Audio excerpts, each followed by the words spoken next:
Ano nga ba itong pinalagay ni Carla sa kanilang bahay at tiyak na ikagugulat ni Kalingap Rab pag ito'y nakita?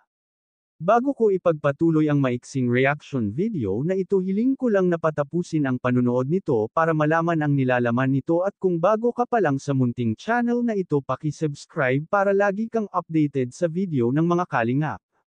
At pakisuportahan natin ang ama ng Kalingap na si Val Santos Matubang, Ate Edna Vlog at si Kalingap Rab.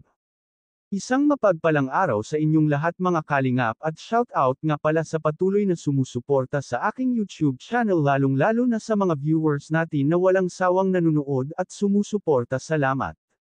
Dahil nga sa nakatanggap itong si Carla ng laptop galing sa kanyang mayaman sponsor. Carla nagpakabit na ng internet connection sa bahay nila. Dahil nga sa malapit na itong magkolehiyo ay makakatulong itong internet para sa kanyang mga assignment. Dahil nahihirapan nga ito at kung saan-saan pa ito pumupunta para gumawa ng kanyang mga assignment dahil kailangan niya ito sa kanyang pag-aaral, ay naisip nito na magpakabit na lang wifi.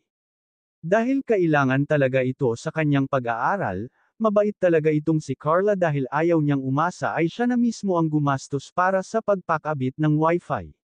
Dahil meron naman itong naiipon na pera sa mga binibigay ni Kalingap Rab. Tiyak na magugulat si Kalingap Rab sa ginawa ni Carla at lalo itong bibilib sa dalaga. Dahil alam naman natin lahat na hindi dumadaing itong si Carla kay Kalingap Rab at hindi ito nagrereklamo sa kung ano ang kailangan niya.